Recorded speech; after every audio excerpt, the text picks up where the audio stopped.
자, 오늘 말씀이 나를 지킨다라고 하는 제목으로 여러분하고 말씀을 좀 나눌까 합니다. 오늘은 좀 성경을 좀 많이 봐야 될 것 같습니다. 하나님이 살아계신 하나님이시고 전능하신 하나님이시고 역사하시는 하나님이신데 우리하고 무관하지 않다는 거죠. 하나님은 항상 당신을 표현할 때 항상 우리의 관계성 안에서 표현하십니다. 그래서 그 하나님은 우리를 사랑하시되 특별히 우리를 지키신다고 되어 있습니다. 그래서 시편 121편 잠시 보겠습니다. 오늘의 본문은 조금 이따 보고요. 시편 121편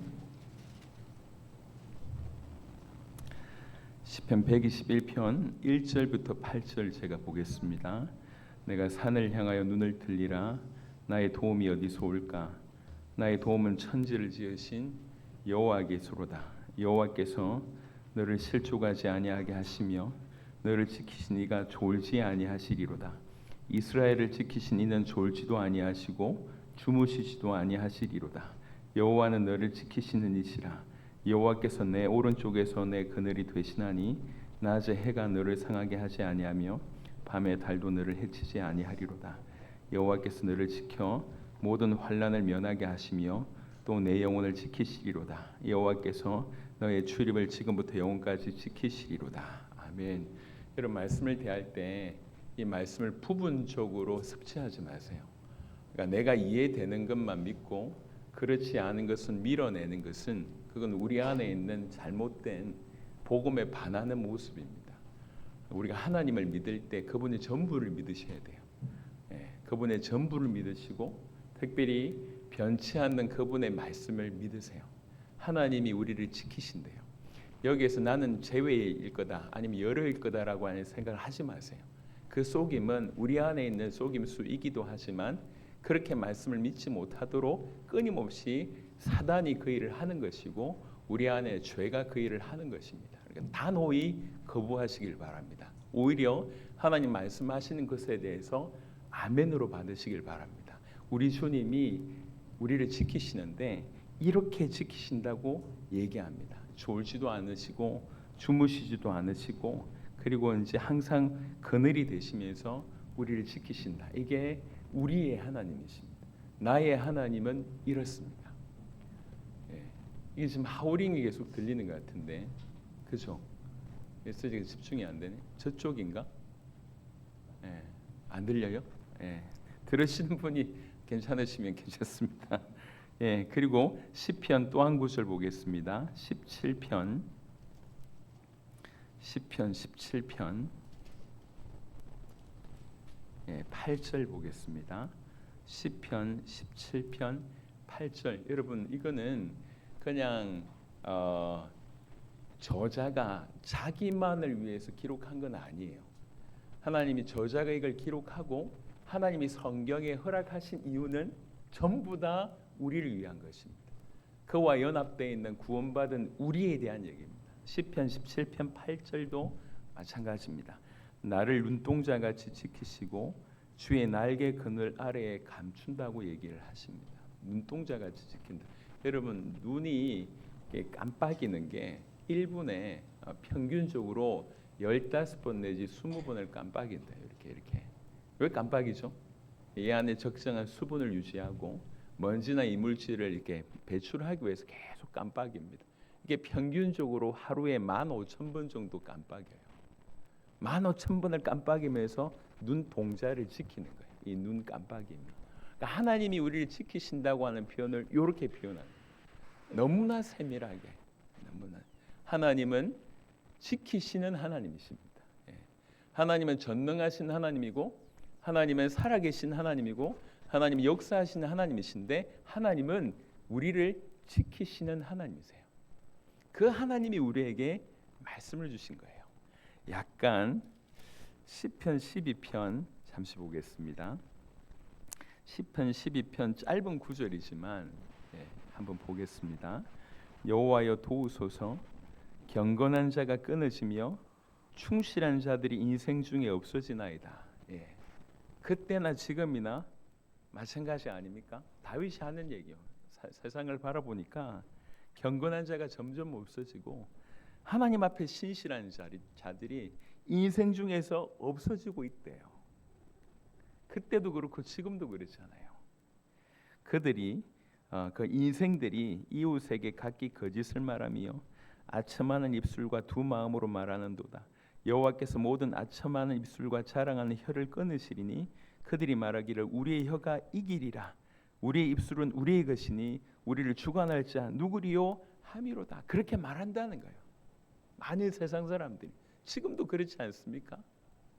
5절에 그때 우리 여호와께서 여호와의 말씀에 가련한 자들의 눌림과 궁핍한 자들의 탄식으로 말미암아 내가 이제 일어나 그를, 그러니까 궁핍한 자, 가련한 자 1절까지 포함하면 경건한 자, 충실한 자들을 그들을 그가 원하는 안전한 지대에 두리라 하시도다. 여호와께서 이렇게 말씀하셨대요. 여호와의 말씀이 내가 일어나서 그들을 안전한 지대에 두리라 이래놓고 6절에 여호와의 말씀은 순결함이요 흙도가니에 7번 단련한 은 같도다라고. 1절부터 5절까지는 이 충실한 자, 경건한 자에 대한 얘기, 가난한 자, 궁핍한 자에 대한 얘기를 쭉 하다가 그리고 갑자기 5절에 여호와의 말씀은 여호와께서 말씀하셔서 그를 안전지대에 옮기리라 이렇게 얘기해놓고 그 다음에 6절에 여호와의 말씀은 순결함이여 흙도가니 7번 단련한 은 같도다 이렇게 얘기했어요. 왜 이 얘기를 하냐면 7절 때문입니다. 여호와여 그들을 지키사 이 세대로부터 영원까지 보존하시리이다. 여기서 그들은 뭘까요? 여기에서 그들은 그냥 보시면 그들은 뭐라고 여겨지냐면 그냥 그들 사람으로 여겨져요. 근데 원래 이 히브리어나 그 킹제임스는 이 그들을 뭐라고 표현하냐면 그 바로 위에 6절을 수식한대요. 여호와의 말씀이래요. 그러니까 여호와께서 그들을 지키사 이 세대로부터 영원까지 보존하시리다. 이렇게 원어로는 그렇대요. 여러분은 어떤 생각이십니까? 이 그들이 말씀 같습니까? 아니면 그들 사람들 같습니까? 그래서 지금 이게 여전히 신학적으로 논란이 되고 있습니다. 그럼에도 불구하고 우리가 내릴 수 있는 결론은 둘 다다라고 볼 수 있습니다. 무슨 말씀이냐면 하나님은 당신의 말씀을 지킵니다. 그리고 그 말씀의 대상들 또한 지키신다는 거예요. 그래서 오늘 이 7절의 본문으로 얘기하자면 도대체 무슨 말인가? 약간 이 흐름을 잊어버린 분들은 조금 헷갈리시겠지만 7절 그냥 정리하면 하나님이 그들을 지킨다. 이 그들은 말씀이라고 하기도 하고 말씀의 대상이라고도 설명할 수 있다. 하나님 말씀을 지키셔서 이 세대로부터 영원까지 보존하시고 하나님이 그 말씀하신 그 대상 오늘 본문으로 얘기하자면 그 경건한 자, 그 충실한 자들 5절에 가난한 자들, 궁핍한 자들의 그들을 지키신다. 그리고 지금 1절에는 끊어진다고 얘기했지만 영원히 보존하신다라고 되어 있습니다. 그래서 하나님이 말씀을 지키시고 말씀을 통해서 말씀의 대상자들을 지키신다. 요 얘기를 하기 위해서 오늘 이 본문을 여러분과 같이 본 것입니다. 하나님은 우리를 지키십니다. 지키시되 말씀을 통해서 지키신다는 거예요. 주님이 우리를 지키시는데 특별히 우리에게 말씀을 주셨습니다. 여러분 우리는 많이 착각을 합니다. 구약 성경에 대부분 우리가 지켜야 될 말씀들이 많아요. 그래서 우리는 대부분 우리가 이 말씀을 지켜야 된다고 생각합니다. 틀린 말은 아닙니다. 하지만 우리가 말씀을 지킨다고 하지만 깊이 들여다보면 결국 우리가 지킨 그 말씀이 우리를 지킵니다. 여러분 이게 이해하는데 어렵지가 않아요. 무슨 말이냐면 어릴 때 우리 부모님들이 그토록 우리에게 공부하라고 얘기했잖아요. 공부하라. 힘든 얘기였잖아요. 근데 어릴 때 지식을 쌓았던 그 공부함이 결국 우리 인생을 지키는 일들을 우리가 많이 보잖아요. 마찬가지입니다. 요런 의미예요. 하나님이 틀림없이 우리를 지키세요. 근데 그 하나님이 우리에게 말씀을 주셨습니다. 하나님은 이 말씀도 지키시고 이 말씀을 통해서 우리를 지키신다는 거예요. 우리는 말씀을 우리가 지켜야 된다고 생각하지만 엄밀하게 얘기하면 우리가 지키려고 발버둥 쳤던 그 말씀이 결국 우리를 지킨다는 겁니다. 자, 지금 오늘 본문을 설명하기 위해서 배경을 좀 계속 얘기하고 있습니다. 배경 한 구절을 더 보도록 하겠습니다. 신명기 5장을 보겠습니다. 구약성경 신명기 5장 32절부터 33절까지입니다. 신명기 5장 32절부터 33절. 자, 이건 다 같이 한번 합독했으면 좋겠습니다. 이번 주간에 우리가 또 말씀을 묵상하고 암송할 그 부분입니다. 신명기 5장 32절 33절 같이 읽겠습니다. 그런즉 너희 하나님 여호와께서 너희에게 명령하시는 대로 너희는 삼가 행하여 좌로나 우로나 치우치지 말고 너희 하나님 여호와께서 너희에게 명령하신 모든 도를 행하라. 그리하면 너희가 살 것이요 복이 너희에게 있을 것이며 너희가 차지한 땅에서 너희의 날이 길리라. 아멘. 이 말씀을 주시고 이 말씀을 행하라라고 얘기합니다. 행하면 어떻게 되냐면 살 것이요, 그 다음에 복이 있을 것이요, 그리고 너희 날이 길리라라고 얘기합니다. 바꿔서 얘기하자면 우리를 살리고 우리가 복을 받고 우리가 이 땅에서 우리의 날이 길게 하기 위해서 이 말씀을 주셨다라고 설명할 수가 있습니다. 왜 우리에게 말씀을 주셨을까요? 결국 이 말씀을 통해서 우리를 이렇게 하기 위해서 주셨다는 것입니다. 그래서 우리는 말씀을 지키려고 발부둥 치는데 하게 막 부담스럽고 힘든 것 같지만 사실은 결국 우리가 지킨 이 말씀이 우리를 살린다는 거예요. 우리를 지킨다는 거예요. 이게 성경이 얘기하고 있습니다. 그래서 말씀이 우리 안에 계속 임하면 이런 일이 벌어집니다. 자, 이 배경하에 오늘 본문 보시도록 하겠습니다. 잠언 말씀을 보겠습니다. 잠언 7장입니다. 잠언은 이게 앞부분 대부분은 솔로몬이 썼습니다. 여러분들이 잘 알고 있는 다윗의 아들이면서 지구상에 가장 뛰어났던 그런 지혜로운 왕입니다. 솔로몬에 관한 얘기를 아시듯이 어린 나이에 왕이 되었을 때 제일 먼저 한 것이 하나님 앞에 1,000번 번제를 드리잖아요. 그러니까 꿈에 환상 중에 주께서 나타나셔서 네가 뭘 원하냐라고 얘기할 때에 단호하게 주의 백성들을 제대로 다스릴 수 있는 지혜를 달라고 요구합니다. 우리 주님 너무 기뻐하셔서 지혜를 주시고 겸하여 모든 것들을 더해 주십니다. 그러니까 지구상에 살았던 모든 인물 중에 가장 뛰어난 지혜자라고 얘기하고 있습니다. 이 솔로몬이 이제 말미에 자기 아들에게 남기는 글이다라고 볼 수 있어요. 표면적으로는 그래요.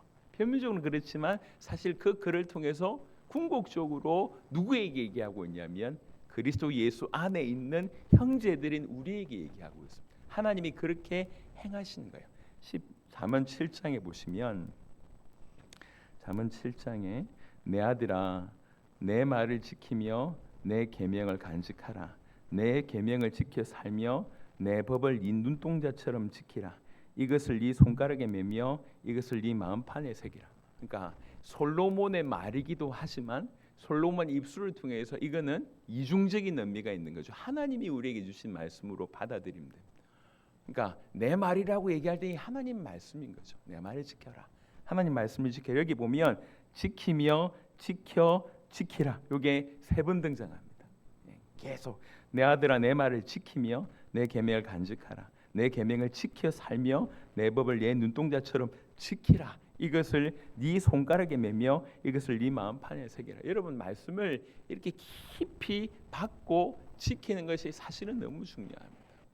영성 지도자라고 얘기할 수 있는 우리 유진 피터슨이라고 하는 분이 계세요. 얼마 전에 소천하셨어요. 유진 피터슨이라고 하는 사람이 마지막에 이런 말씀을 남겼습니다. 성경은 우리가 살아가는데 필요한 유일한 텍스트다. 우리가 살아가는데 필요한 유일한 텍스트는 성경이다. 그러므로 이 성경을 단지 읽는 것이 아니라 먹으라 이렇게 얘기합니다. 먹으라. 이 성경을 먹으라. 내가 소화했다고 할 정도로 이 성경을 먹으라. 왜 그러냐? 이 성경, 이 말씀이 결국 너를 지킬 것이기 때문이다. 유진 피터슨이 한 말입니다. 그 말씀하고 사실은 똑같아요. 잠언 7장 이제 4절에 보면 조금 의인화해서 지혜에게 너는 내 누이라 하며 명철에게 너는 내 친족이라 하라. 그만큼 이 말씀을 통해서 지혜를 얻으라. 명철을 강구해라. 네 친척인 것처럼 그렇게 지혜와 명철을 얻으라. 가까이 하라.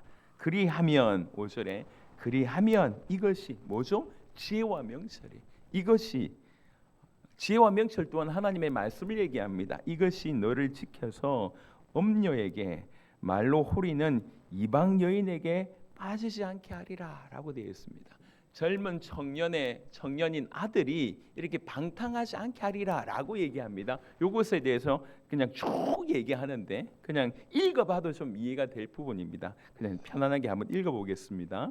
그리고 구체적으로 얘기합니다. 내가 내 집 들창으로 살창으로 내다보다가 어리석은 자 중에 젊은이 한가운데 한 지혜 없는 자를 보았노라.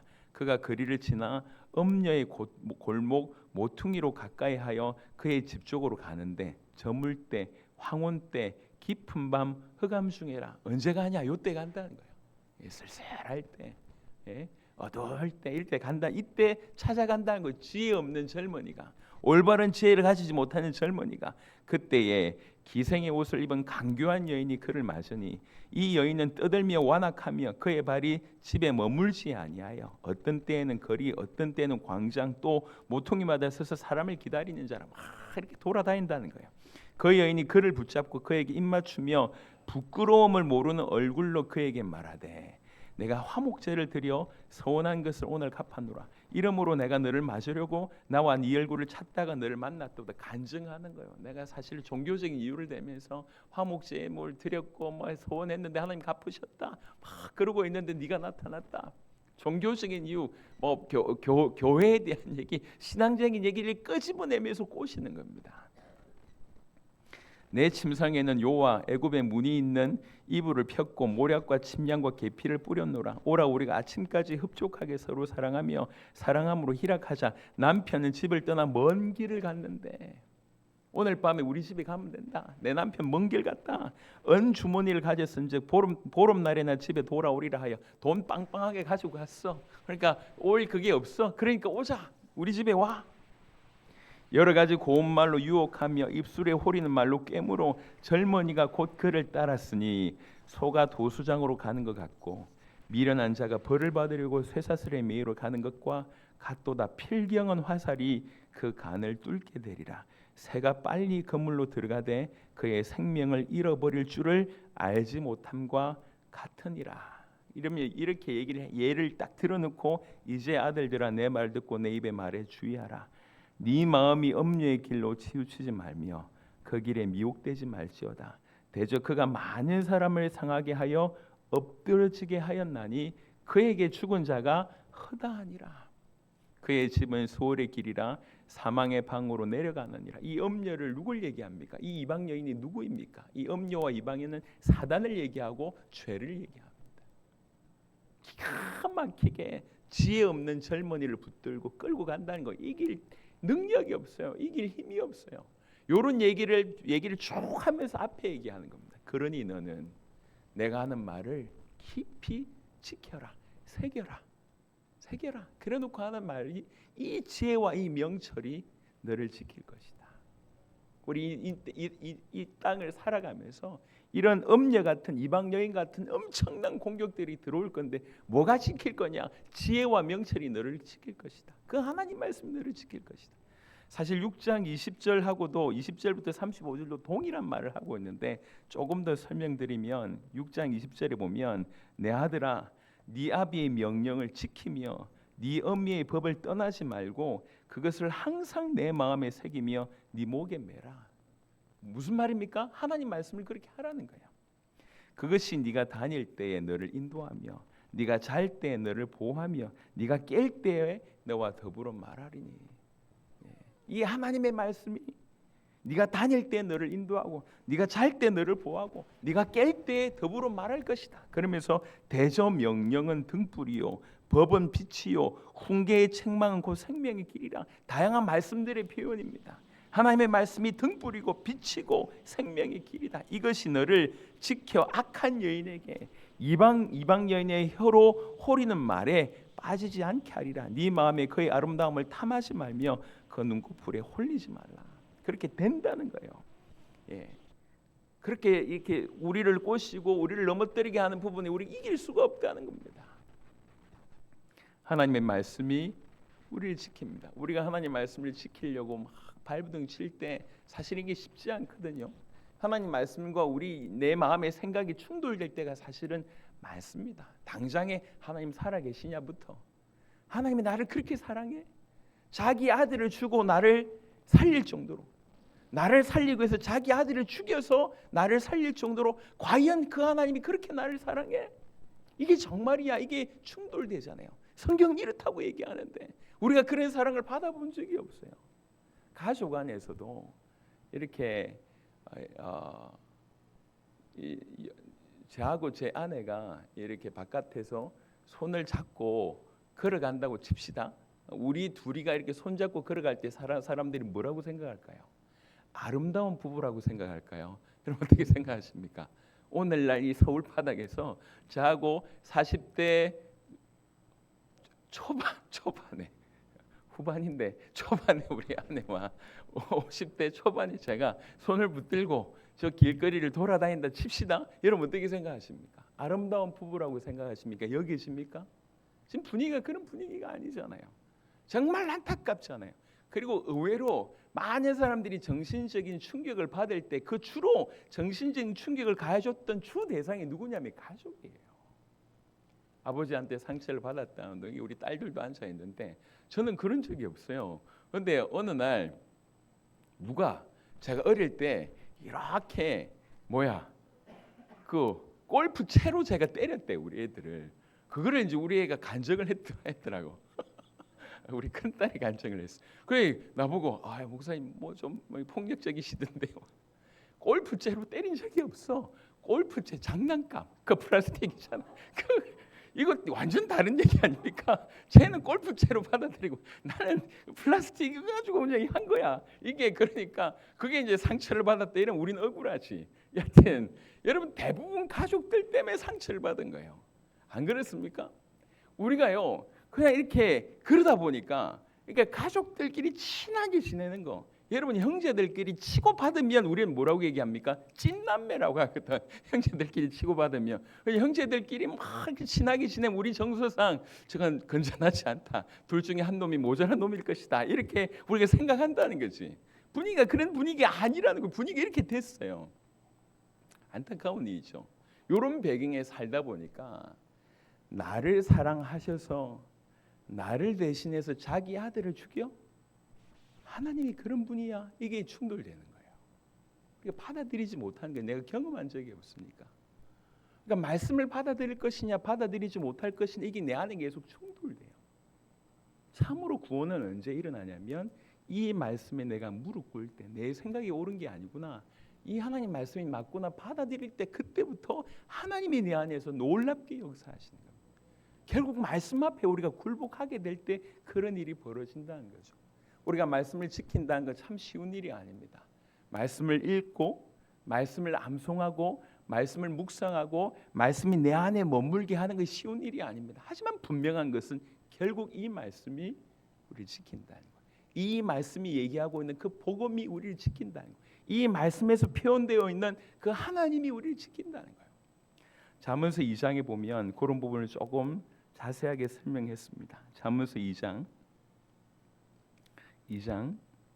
보면 1절부터 보십니다. 내 아들아 네가 만일 나의 말을 받으며 나의 계명을 너에게 간직하며 네 귀를 지혜에 기울이며 네 마음을 명철에 두고 지식을 불러 구하며 명철을 얻으려고 소리를 높이며 은을 구하는 것 같이 그것을 구하며 감추어진 보배를 찾는 것 같이 그것을 찾으면, 여기서 말씀하는 지혜, 명철, 지식 모든 게 하나님의 말씀을 얘기하고 나중에 지혜가 의인화돼서 나옵니다. 이 잠언에는 그 지혜의 의인화는 전부 그리스도에 대한 얘기를 하고 있습니다. 그리스도에 초점 맞춰져 있습니다. 여하튼 그래서 그 하나님의 말씀을 그렇게 간절히 얻으려고 발부둥치며 그것을 찾으면 여호와 경외하기를 깨닫게 되며 하나님을 알게 되리니 대저 여호와는 지혜를 주시며 지식과 명철을 그 입에서 내시며 그는 정직한 자를 위하여 완전한 지혜를 예비하시며 행실이 온전한 자에게 방패가 되시나니 대저 그는 정의의 길을 보호하시며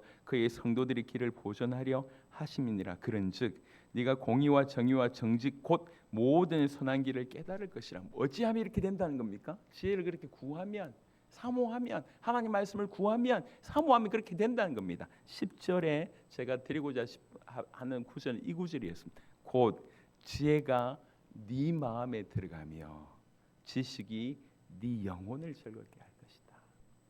어느 순간 그 하나님 말씀이 우리 안에 들어가, 내 마음에 들어가며 우리 영혼을 즐겁게 할 것이다.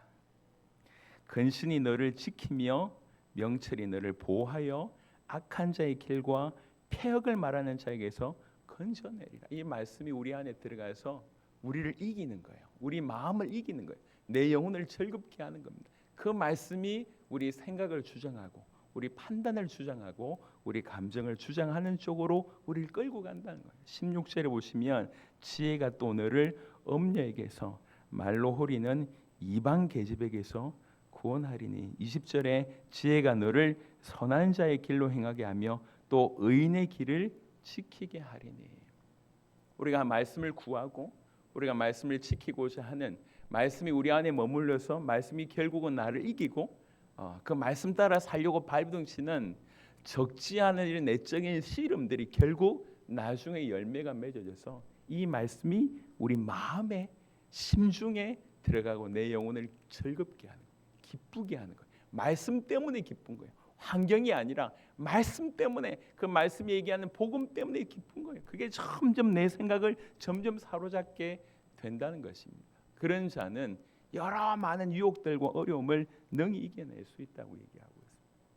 잠언 4장에도 이와 같은 말씀을 하고 있습니다. 4장 6절에 보시면 잠언 4장 1절부터 보겠습니다. 아들들아 아비의 훈계를 들으며 명철을 얻기에 주의하라.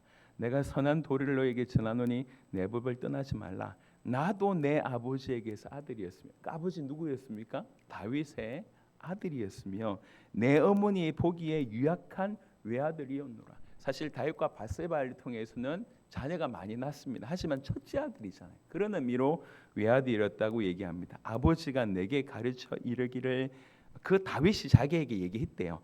내 말을 네 마음에 두라. 내 명령을 지키라. 그리하면 살리라. 지금 이 솔로몬이 자기 아들한테 얘기를 하면서 나도 내 아버지한테 이 얘기를 들은 거다. 그리고 그렇게 살았다. 이렇게 얘기하는 겁니다. 지혜를 얻으며 명철을 얻으라. 내 입의 말을 잊지 말며 어기지 말라. 지혜를 버리지 말라. 그가 너를 보호하리라. 그를 사랑하라. 그가 너를 지키리라. 지혜가 제일이니 지혜를 얻으라. 네가 얻은 모든 것을 가지고 명철을 얻을지니라. 그를 높이라. 그리하면 그가 너를 높이 들리라. 만일 그를 품으면 그가 너를 영화롭게 하리라.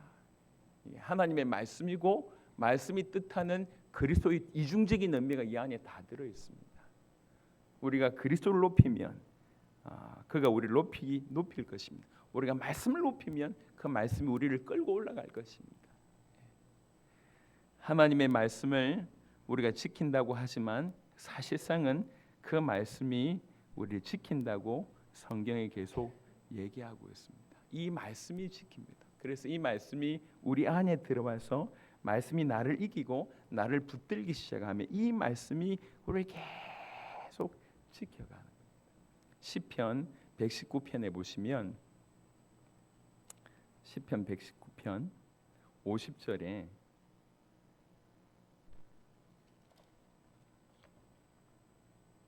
시편 119편 50절에 이 말씀은 나의 고난 중의 위로라. 주의 말씀이 나를 살리셨기 때문이다. 내가 말씀을 붙잡았는데 이 말씀이 내가 가장 고난 당할 때 위로가 되고 정말로 죽고 싶을 때 그 말씀이 나를 살린다는 거예요. 이 말씀이. 54절에 보면 내가 나그네 된 집에서 주의 율례들이 나의 노래가 되었나이다. 우리 인생 자체가 나그네이기도 하고 나그네 되었다는 얘기가 함의하는 바가 많잖아요. 떠돌이 인생이고 뭔가 보장되지 않고 인정해주지 않고 어떤 주류가 아니라 아웃사이더의 인생, 그런 인생을 얘기하지 않습니까? 누구도 알아봐주지 않는, 누구도 환영하지 않는 그런 나그네 같은 그런 상황에 이 말씀이 나의 노래가 되었다. 그 말씀 없으면 난 무너졌을 것인데 그 말씀이 나의 노래가 되었다. 조금 더 보시면 71절에 보시면 11절에 고난 당한 것이 내게 유익이라. 이로 말미암아 내가 주의 율례들을 배우게 되었나이다. 점점 이제 성장하는 거예요. 이제 고난까지도 이거 유익이다 이렇게 얘기하는 거예요. 왜 그러냐? 이 고난을 통해서 내가 결국 하나님의 말씀을 배우게 될 것이기 때문에. 그래서 72절에 뭐라고 얘기하냐면 주의 입의 법이 내게는 천천 금원보다 나으니이다. 좋으니이다. 어떤 재물하고도 비교할 수가 없다. 이 하나님 말씀이 이렇게 자라가는 거예요. 이런 자에게 말씀으로 무장된, 복음으로 무장된, 말씀이 지향하는 그리스도로 무장된 자에게 뭐가 더 필요하겠냐 말이에요. 그래서 나는 예수로 만족한다. 그리스도면 충분하다. 이렇게 얘기할 수 있는 거예요. 말씀이 계속 뭡니다. 우리가 지난 시간 동안 계속 찾아봤습니다. 왜 말씀이 우리를 이렇게 살립니까? 왜 말씀이 어떻게 우리를 지킬 수가 있습니까? 여러분 에스겔 37장에 마른 뼈 같은 그들에게 하나님께서 대언하셨지 않습니까? 또 내게 이르시되 이 뼈들은 이스라엘의 온 족속이라. 그들이 말하기를 우리 뼈들이 말랐고 우리의 소망은 없어졌으니 우리가 다 멸절되었다 하느니라. 인자의 너는 대언하여 그러므로 너는 그들에게 대언하여 이르기를 주 여호와께서 이같이 말씀하시기를 내 백성아 내가 너희 묻은 문을 열고 너희로 거기에서 나오게 하고 이스라엘 땅으로 돌아가게 하리라. 내 백성아 내가 너희 묻은 문을 열고 너희로 거기에서 살아나게 거기에서 나오게 한즉 너희가 나를 여호와인 줄 알리라. 에스겔 37장 11절부터 그 내용이 쭉 나오지 않습니까? 하나님의 말씀이 우리를 살려요. 하나님의 말씀이 들어가면 죽음 완전히 소망 없는 뼈가 살아납니다. 왜 그러냐? 말씀이 창조의 능력이 있어요. 말씀이 생명의 능력이 있어요. 말씀이 그렇습니다. 왜 그러냐? 하나님의 말씀이기 때문에 그렇습니다. 그 하나님 말씀 안에 하나님의 능력이 있다는 거예요. 그러니까 그 말씀을 받으면 우리가 살아나는 거예요. 말씀을 받지 못하게 치열한 전쟁이 우리 안에 계속 벌어질 겁니다. 아마 죽을 때까지 벌어질 겁니다. 우리가 죄성이 사라지지 않는 한, 사단이 영원히 묶이지 않는 한 끊임없이 말씀이 우리에게 임하는 것을 방해하는 일들이 벌어질 겁니다. 그래서 계속 전투가 벌어지는 거죠. 하지만 하나님 말씀이 우리 안에 딱 하나씩 둘씩 자리 잡기 시작하면 결국 말씀이 점점 우리를 이기기 시작하면 그 말씀이 우리를 지킵니다. 음녀에게서 호린의 이방 여인에게서 모든 죄로부터 모든 사단의 공격으로부터 세상의 공격으로부터 그 말씀이 우리를 지킵니다. 그래서 우리가 알고 있는 그 유명한 말씀 마태복음 4장에는 예수님이 시험 받는 그런 장면이 나오잖아요. 예수님 시험 받으실 때 예수님께서 말씀으로 다 이겨냅니다. 그 중에 마태복음 4장 4절에 우리가 알고 있는 말씀입니다. 우리 다 같이 합독하시면 좋겠습니다. 마태복음 4장 4절입니다. 예수께서 대답하여 이르시되 기록되었으되 사람이 떡으로만 살 것이 아니요 하나님의 입으로부터 나오는 모든 말씀으로 살 것이라 하였느니라 하시니, 예수님이 직접 하신 얘기입니다. 사람이 살아가는 살 수 있는 유일한 것은 하나님의 입으로부터 나오는 모든 말씀으로 살 것이다. 니네는 사실은 이렇게 떡으로만 살 줄 알고 사실은 보세요. 전부 철저하게 어떻게 떡을 얻을 것이냐, 어떻게 돈을 얻을 것이냐, 어떻게 물질을 얻을 것이냐 철저하게 교육시키잖아요. 어떤 분이 나와서 간정이라고 해야 되나, 자녀 교육하는 얘기를 제가 들었어요. 자녀 교육하는 얘기를 들으면서 자녀들이 돈 많이 벌 수 있겠다는 생각이 들었지만 참 아쉬운 생각이 들었어요. 이런 얘기를 하더라고요. 그분이 누군지 저는 이름도 모릅니다. 나중에 이게 혹시 들려져서 그분이 들었다면 용서하시길 바랍니다. 약간 좋은 예로 얘기할 것이 아니기 때문에. 자기가 이제 가면 자녀들한테 어릴 때 비행기 중에 최고 좋은 좌석을 태운대요. 똑같은 비행기지만 왜 퍼스트 클래스 있잖아요. 거기를 태운다. 그럼 보통 그 비용보다 거의 10배 이상이 비싸거든요. 거기에서 혜택을 받는 거예요. 자리에 평안도 받고, 그리고 나서 이제 여러 가지 양질의 서비스도 받고, 이렇게 아들들한테 이렇게 탁 받게 하고 나서 얘기한답니다. 니네가 돈을 벌어야 될 이유다. 이게 돈을 벌어야 될 이유다. 이러면서 가르쳤다고 얘기해요. 저는 그 얘기를 들으면서 물론 돈이 얼마나 중요한지를 심었겠지만 그 아이의 인생들이 참 많이 걱정이 됐었습니다. 결국 세상이 지향하는 바가 그렇구나. 지향하는 바가 그렇구나. 이서진이라고 하는 분이 나와서 또 돈 얘기하더라고. 어릴 때부터 굉장히 부자였대요.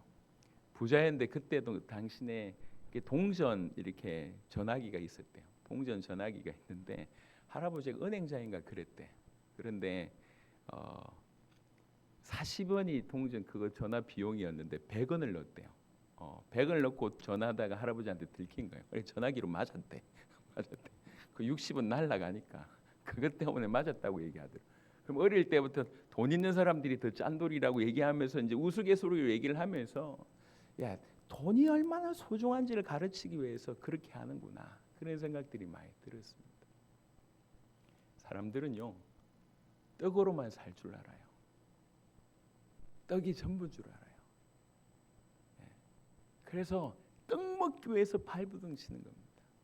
그냥 딱 한마디로 얘기했어요. 예수님께서. 사람이 떡으로만 살 것이 아니다. 떡이 필요 없다는 얘기는 아니에요. 떡으로만 살 것이 아니다. 사람이 사는 것은 하나님으로부터 나오는 모든 말씀으로 살 것이다. 사실은 진짜 중요한 것은 떡 먹는 것보다 더 중요한 것이 하나님 말씀 먹는 거예요. 아까 제가 시편 말씀드렸습니다. 다윗이 정말로 고통 중에 쓴 글입니다. 세상에 경건한 자가 끊어진다. 세상에 충실한 자가 없어지고 있다. 통곡하는 마음으로 쓴 거예요. 이렇게. 지금 볼 때 지금 그런 모습이 보입니다. 딴 것이 아니라 교회 안에 있으면서 정말 우리가 하나님 말씀을 어떻게 대하는가, 말씀을 어떻게 대하는가, 그게 하나님을 대하는 우리의 모습 아니냐는 거예요. 말씀을 이렇게 귀하게 대하고 말씀을 이렇게 사모하고 말씀이 내 안에 머물고 내 기준이 될 수 있도록 우리가 살아간다면, 예수님 얘기하셨습니다. 누구의 설명이 아니에요. 사람이 떡으로만 살 것이 아니요 하나님의 입으로부터 나오는 모든 말씀, 모든 말씀이라고 얘기했습니다. 모든 말씀으로 살 것이라. 여러분, 말씀이 우리를 살립니다. 에스겔 37장 같이 마태복음 4장 4절에도 말씀이 우리를 살립니다. 우리가 말씀을 지키는 것 같지만 실제로 말씀이 우리를 살립니다. 사실은 이런 예들이 성경에도 굉장히 많아요. 몇몇 예만 한번 들어보도록 하겠습니다. 다니엘 1장을 한번 보겠습니다. 구약 성경에 다니엘 1장. 이스라엘 백성이 포로로 끌려갔습니다. 아시는 내용이잖아요. 포로로 끌려가는데 그 중에 한 명이 다니엘도 끌려갔어요. 어릴 때 끌려갔어요. 근데 바벨론에 이 느부갓네살이라고 하는 왕이 뛰어난 왕인 것 같아요. 전 세계 포로로 끌고 오면서 그 중에 아주 똑똑한 젊은 친구들을 모아가지고 특별하게 훈련을 시킵니다. 특별하게 훈련시킬 때 왕이 직접 뽑은 사람들이니까 이 사람들에게 잘 먹이고 잘 입히는 거예요. 근데 주로 뭘 먹이냐면 왕의 진미를 먹이는데 이게 주로 이 우상 숭배하고 나서 흘러온 이 음식들이에요. 그걸 누가 알았냐? 그 의미를 다니엘과 그 세 친구가 깊이 알았다는 거예요. 우리 백성이 왜 망했냐? 왜 이스라엘이 망했냐? 이스라엘이 하나님을 섬기지 않아서 망한 것이 아니냐? 이스라엘이 우상을 섬겼기 때문에 망한 것이 아니냐? 하나님의 말씀을 어겼기 때문에 망한 것이 아니냐? 나는 여기에서 그냥 얼마든지 그냥 뭐 밥 먹는 건데 뭐 그렇게 의미를 둘 수 있겠습니까? 하지만 다니엘은 의미를 둔 거예요. 이 밥 먹는 것 하나까지도 내가 이거 결단하겠다. 나는 왕의 저 산의 진미 안 먹겠다. 결단한 거. 결단을 하니까 관리하는 그 사람이 야, 네가 이 고기 안 먹으면 큰일 나. 네가 다른 애들한테 비교해봐가지고 속된 말로 때깔이 안 좋으면 내가 죽은 목숨이야. 그러니까 제발 먹으라고 얘기하니까 그러면 비교해달라. 나는 고기 먹지 않고 저 아이들은 고기 먹은 이후에 비교해달라. 이렇게 이제 부탁을 해서 나중에는 이제 결국 그런 응답을 받는데요. 다니엘 1장 8절에 보시면 다니엘서 1장 8절에 다니엘은 뜻을 정하여 왕의 음식과 그가 마시는 포도주로 자기를 더럽히지 아니하리라 하고. 왜 그렇습니까? 여호와를 경외하기 때문에 이런 결단을 내린 것입니다. 하나님 말씀을 정말로 믿기 때문에 그 하나님 말씀을 지키기 위해서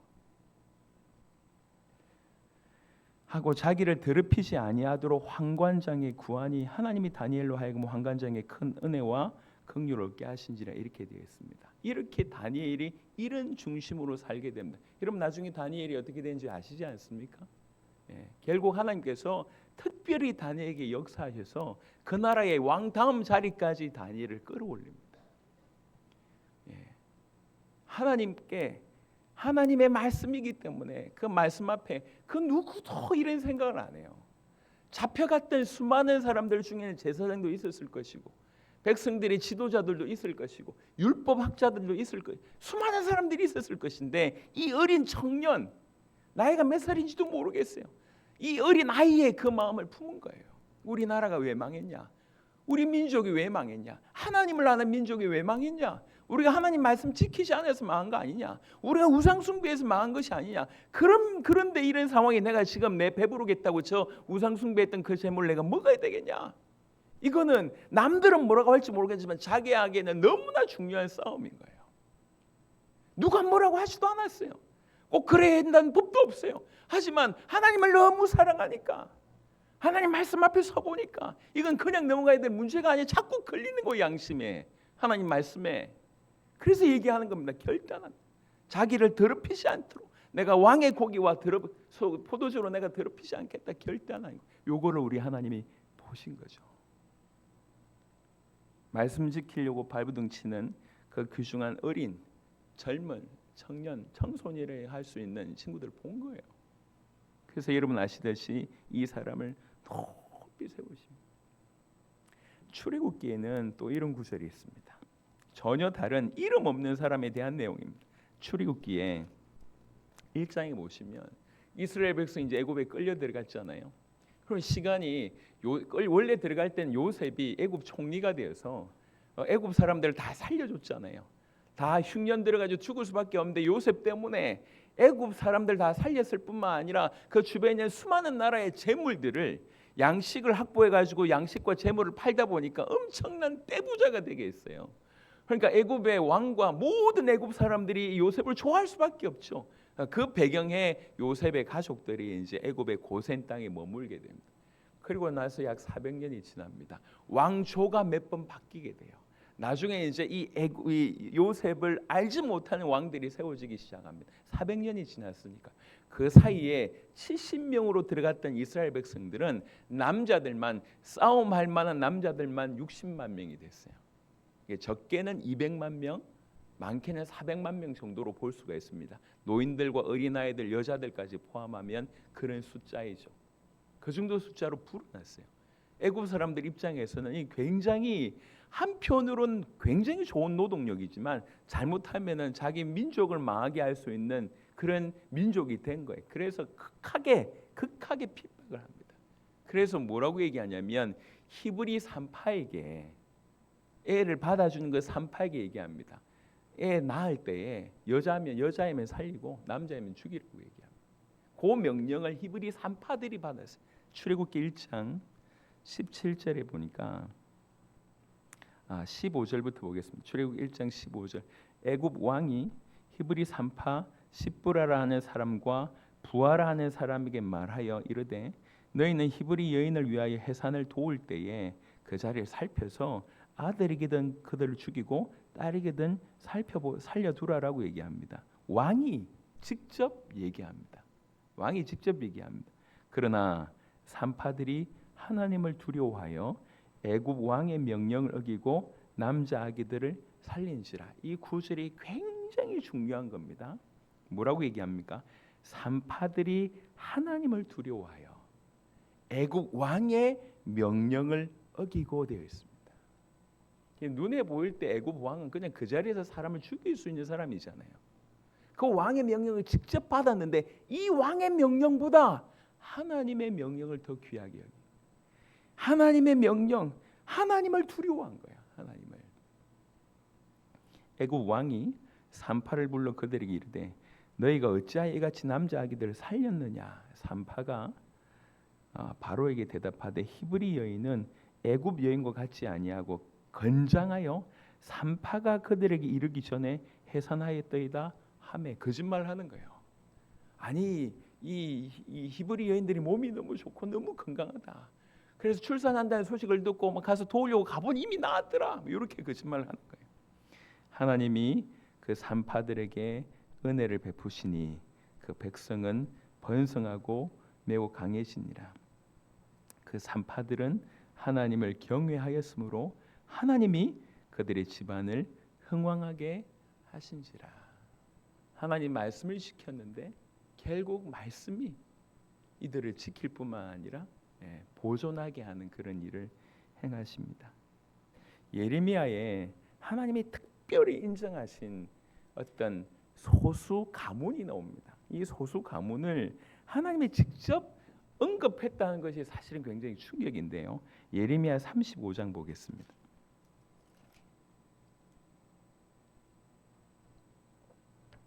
예레미야 35장. 이스라엘 백성들이 하나님의 명령을 듣지 않기 때문에 결국 망하는 그런 분위기지 않습니까? 그런 중에 하나님이 한 샘플로 레갑 사람들에 대한 얘기를 합니다. 레갑 사람. 자, 많은 설명이 필요하고 그냥 읽어보면 되겠습니다. 읽으면서 제가 설명드리겠습니다. 예레미야 35장 1절부터 유다의 요시야 왕의 아들 여호와김 때에 여호와께로부터 말씀이 예레미야에게 임하여 이르시되, 무슨 말이냐? 아직 완전 멸망하지 않은 때입니다. 멸망에 가까운 때입니다. 그때 여호와께서 우리 하나님 예레미야라고 하는 선지자한테 얘기합니다. 너는 레갑 사람들의 집에 가서 그들에게 말하고 그들을 여호와의 집 한 방으로 데려다가 포도주를 마시게 하라 하시니라. 뜬금없이 저기 레갑 집에 사람들이 있어. 걔네들 데려와 가지고 걔네들 데려와서 여호와의 집 이 성전에 가서 그 한 방에서 포도주 대접해봐. 포도주를 줘. 이렇게 얘기하는 하나님이 예레미야에게 술 마시게 해. 이렇게 얘기하는 거예요. 이에 내가 하바시냐의 손자요 예레미야 아들인 여하사냐와 그의 형제와 그의 모든 아들과 모든 레갑 사람들을 데리고 여호와의 집에 이르러 익달의 아들 하나님의 사람 하나님의 아들들의 방에 들였는데 그 방은 고관들의 방 곁이요 문을 지키는 살룸의 아들 마아세야의 방 위더라. 구체적으로 얘기합니다. 그냥이 아니라 내가 레갑 사람들의 후손들 앞에 포도주가 가득한 종지와 술잔을 놓고 마시라 권하매. 이 장면이 기가 막히지 않습니까? 하나님의 선지자가 예를 들면 제가 저기 우리 김현민 장로 가족들 다 데리고 저 교회 안방 제 방에 데리고 와서 술잔 딱 버려놓고 야 한잔해 좀 이런 분위기예요. 이런 상황이라고. 그러니까 뭐라고 얘기하냐면 그들이 이르되 우리는 포도주를 마시지 아니하겠노라. 대놓고 암만 당신이 선지자라도 하나님이 시켰다고 해도 우리 못 먹어. 레갑의 아들 우리 선조 요나답이 우리에게 명령하여 이르기를 너희와 너희 자손은 영원히 포도주를 마시지 말며. 우리 조상 중에 레갑의 아들 그 요나답이라고 하는 사람이 우리에게 얘기했다. 영원히 포도주를 마시지 말며 너희가 집도 짓지 말며 파종도 하지 말며 농사하지 말라는 거죠. 포도원을 소유하지도 말고 너희는 평생 동안 장막에 살아라. 이렇게 얘기했다는 거 얼마나 불평합니까? 이유를 얘기하진 않았어요. 왜 그렇게 해야 될지는 얘기하지 않았어. 그냥 얘기했대요. 야 니네 포도주 마시지 마. 니네 집도 짓지 마. 니네 이렇게 종자도 뿌리지 마. 니네 그리고 포도원도 소유하지 마. 아무것도 하지 마. 그냥 장막에 살아. 장막에 살면서 이렇게 돌아다니면서 뭐 양치는 그런 일을 하겠죠. 장막에 살아. 그리하면 7절 후반절에 너희가 머물러 사는 땅에서 너희 생명이 길리라 하였으므로 이 말을 들으면 네 생명이 길게 될 것이다. 우리가 레갑의 아들 우리 선조 요나답이 우리에게 명령한 모든 말을 순종하여 우리와 우리 아내와 자녀가 평생 동안 포도주를 마시지 아니하며 살 집도 짓지 아니하며 포도원이나 밭이나 종자도 가지지 아니하고 장막에 살면서 우리 선조 요나답이 우리에게 명령한 대로 다 지켜 행하였노라. 그러나 바벨론의 느부갓네살 왕이 이 땅에 올라왔을 때 우리가 말하기를 갈대아인의 군대와 수리아인의 군대를 피하여 예루살렘으로 가자 하고 우리가 예루살렘에 살았노라. 그 배경 가운데 지금 우리 예루살렘에 살고 있다. 그때에 여호와의 말씀에 예레미야가 임하여 이르시되 여호와께서 감탄하신 거예요. 만군의 여호와 이스라엘의 하나님께서 이와 같이 말씀하시니라. 너는 가서 유다 사람들과 예루살렘 주민에게 이르기를 너희가 내 말을 들으며 교훈을 받지 아니하겠느냐? 여호와의 말씀이니라. 레갑의 아들 요나답이 그의 자손에게 포도주를 마시지 말라 한 그 명령은 실행되도다. 그들은 그 선조의 명령을 순종하여 오늘까지 마시지 아니하거늘 내가 너희에게 말하고 끊임없이 말하여도 너희는 내게 순종하지 아니하도다. 한 샘플을 드신 거예요. 하나님께서 이스라엘 백성들에게 얘기할 때 이 레갑의 아들들을 샘플을 드신 거예요. 얘들 봐라, 지 조상들이 말도 안 되는 명령을 했다. 집도 짓지 말고 포도원도 가지지 말고 종자도 뿌리지 말고 포도주도 마시지 마라. 그냥 말도 안 되는 명령을 했다. 그런데 몇 대째 이 말을 지키고 있지 않냐? 니네 뭐냐? 요 얘기예요. 내가 내 종 모든 선지자를 너희에게 보내고 끊임없이 보내며 이르기를 너희는 이제 각기 악한 길에서 돌이켜 행위를 고치고 다른 신을 따라 그를 섬기지 말라. 그리하면 너희는 내가 너희와 너희 선조에게 준 이 땅에 살리라 하여도 너희가 귀를 기울이지 아니하며 내게 순종하지 아니하였느니라. 레갑의 아들 요나답의 자손은 그의 선조가 그들에게 명령한 그 명령을 지켜 행하나 이 백성은 내게 순종하지 아니하도다. 누가 직접 얘기하셨습니까? 하나님이 직접 얘기하셨어요. 그러므로 만군의 여호와 이스라엘의 하나님께서 이와 같이 말씀하시니라. 보라, 내가 유다와 예루살렘의 모든 주민에게 내가 그들에게 대하여 선포한 모든 재앙을 내리리니 이는 내가 그들에게 말하여도 듣지 아니하며 불러도 대답하지 아니함이니라 하셨다 하라. 예레미야가 레갑 사람의 가문에게 이르되 만군의 여호와 이스라엘의 하나님께서 이와 같이 말씀하시기를 너희가 너희 선조 요나답의 명령을 순종하여 그의 모든 규율을 지키며 그가 너희에게 명령한 것을 행하였도다. 그러므로 만군의 여호와 이스라엘 하나님께서 이와 같이 말씀하시니라. 레갑의 아들 요나답에게서 내 앞에 설 사람이 영원히 끊어지지 아니하리라 하시니라. 하나님 너무 귀하게 보신 거예요. 야, 얘네들 봐라. 이놈들 참 기특하네. 말도 안 되는 명령을 그래도 우리에게 내린 명령이라고 저렇게 사네. 수십 년을 어느 정도 됐는지 모르고 몇 대가 그렇게 살았는지 모르겠어요. 대놓고 시험을 하잖아요. 하나님이 선지자를 보내놓고 그 다 모아놓고 얘기하잖아요. 그 중에 한두 놈이라도 아니 뭐 하나님이 얘기하셨고 선지자가 얘기하셨으니까 우리 여기에서는 뭐 한 잔 뭐 딱 뭐 눈 감아주시고 뭐 한 잔 하면 되지 않습니까? 이렇게 얘기할 수 있잖아요. 대놓고 딱 거절합니다. 우리는 우리 조상에게 명령을 받았고 우리는 지금까지 나와 내 안에 우리와 우리 안에 우리 자녀들 절대로 마시지 않았다. 명령을 철저하게 거행했다, 진행했다라고 얘기를 합니다. 그거를 저는 충격이었던 게 하나님이 요 얘기를 그대로 하셨다는 사실, 이걸 샘플로 사용하셨다는 사실, 그게 저는 충격입니다. 하나님이 얼마나 기뻐하셨는지, 하나님의 말씀을 그 받은 바 말씀을 귀하게 여기고 그 말씀을 위해서 막 살려고 지키기 위해서 발버둥 치는 걸 우리 주님 너무 귀하게 보시고 마침내 그 말씀을 지키는 자를 하나님이 지키십니다. 내가 지킨 그 말씀이 결국 나를 지켜요. 여러분 마지막으로 마태복음 두 구절만 더 보겠습니다. 마태복음 7장 24절부터 반석 위에 지은 집에 대한 얘기입니다. 마태복음 7장 24절부터 27절입니다. 그러므로 누구든지 나의 이 말을 듣고 행하는 자는 그 집을 반석 위에 지은 지혜로운 사람 같으리니 비가 내리고 창수가 나고 바람이 불어 그 집에 부딪히되 무너지지 아니하나니 이는 주철을 반석 위에 놓은 까닭이요 나의 이 말을 듣고 행하지 아니하는 자는 그 집을 모래 위에 지은 어리석은 사람 같으니 비가 내리고 창수가 나고 바람이 불어 그 집에 부딪힘에 무너져 그 무너짐이 심하니라.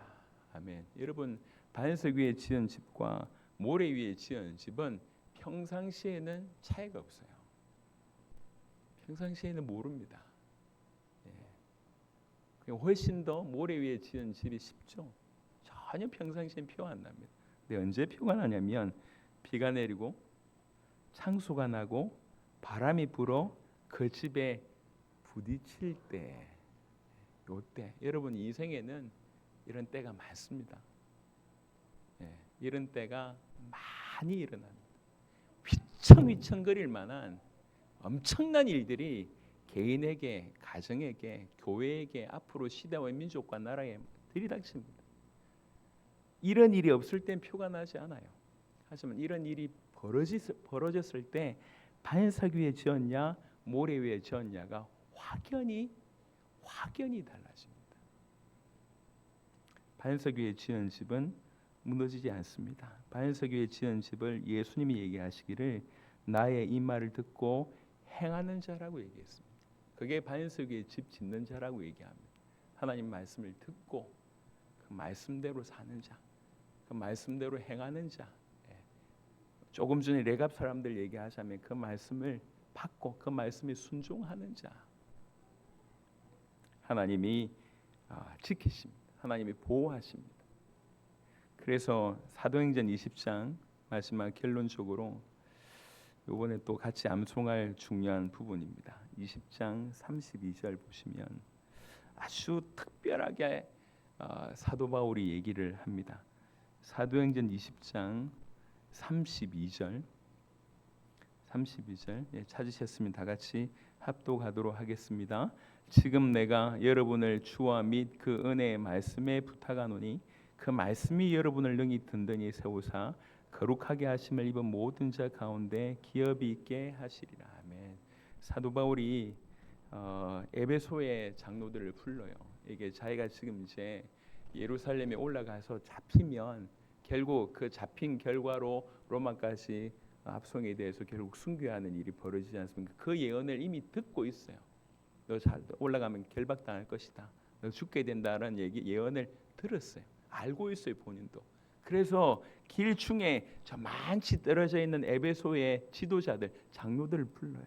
장로들 불러가지고 그들과 함께 중요한 메시지를 하고 껴안고 막 눈물 범벅이 되도록 같이 기도하는 그런 장면이 나옵니다. 그 중에 하는 얘기, 내가 너희들을 우리 주님께 부탁한다.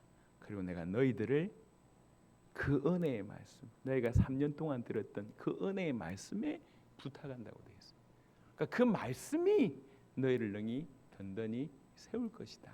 그 말씀이 너희를 지키시고 너희를 보호하게 하고 너희를 성장케 하실 것이다. 이렇게 얘기하고 있습니다.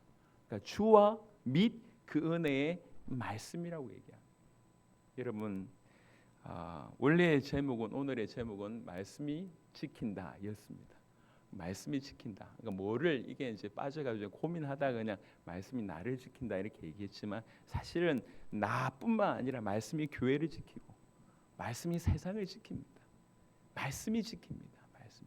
그래서 오늘 말씀이 지키는구나 이렇게 오늘 붙잡고 돌아가시면 여러분 삶 가운데 더 풍성한 일이 벌어질 줄 믿습니다.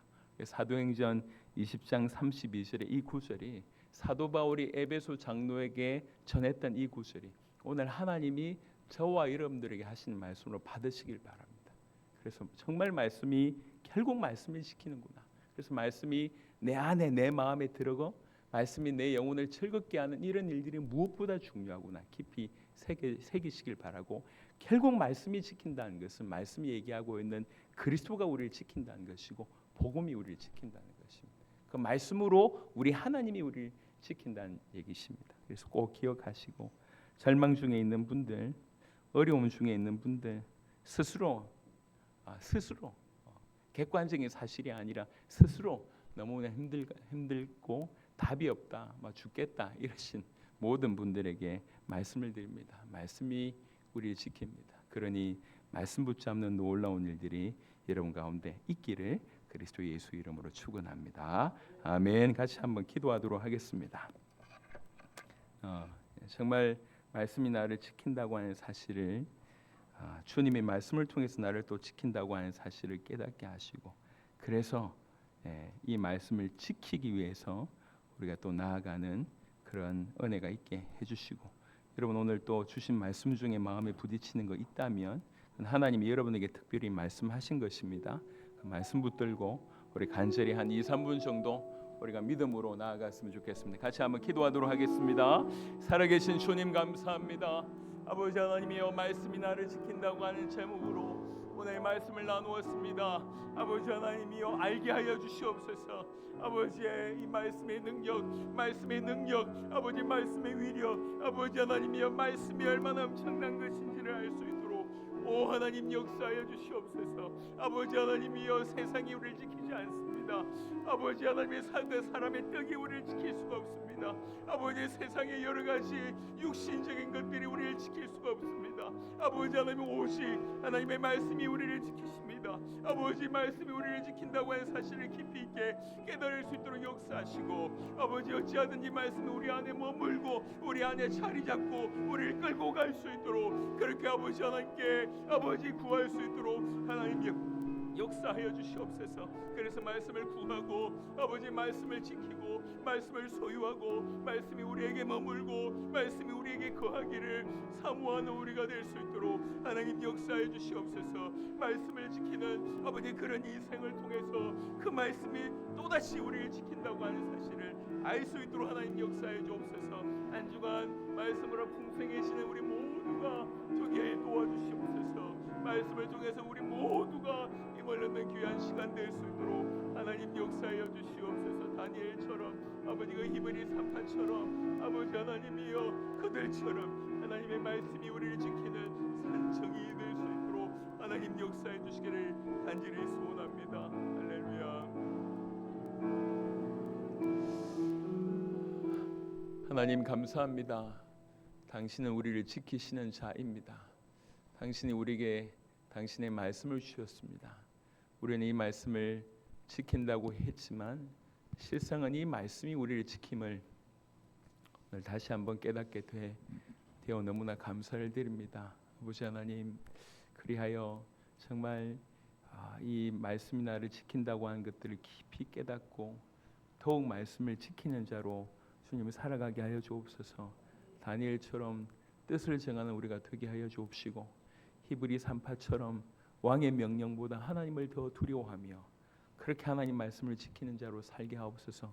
그럴 때에 하나님 레갑 사람들처럼 하나님이 인정하셔서 말씀 지키는 그에게 그들을 지킬 뿐만 아니라 그들을 흥왕케 하는 그런 정인으로 주님 우리도 세워주시기를 간절히 소원합니다. 주님 이 귀한 하나님의 말씀을 귀하게 대하게 하시고 소중하게 대하게 하시고 이 말씀이 우리 마음에 임하기를 사모하게 하시고 이 말씀이 우리 안에 들어와서 우리 영혼을 즐겁게 하는 것을 꿈꾸게 하시고 항상 말씀 옆에 있을 수 있도록 하나님 역사하여 주시옵소서. 그래서 말씀이 우리를 이기고 말씀이 우리를 주장하고 말씀이 우리를 보호하고 우리가 다닐 때의 말씀이 우리를 인도하고 우리 잘 때의 말씀이 우리를 보호하고 우리가 깰 때의 말씀과 더불어서 대화하는 우리 모두가 될 수 있도록 하나님 역사하여 주옵소서. 주님 말씀이 이들을 끌고 갈 줄 믿습니다.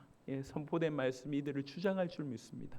주님 이들을 통해서 한 명 한 명을 통해서 영광 받아 주시옵소서. 감사를 드렸고 살아계신 우리 주 예수 그리스도 이름으로 기도드렸습니다. 아멘. 아멘. 감사합니다.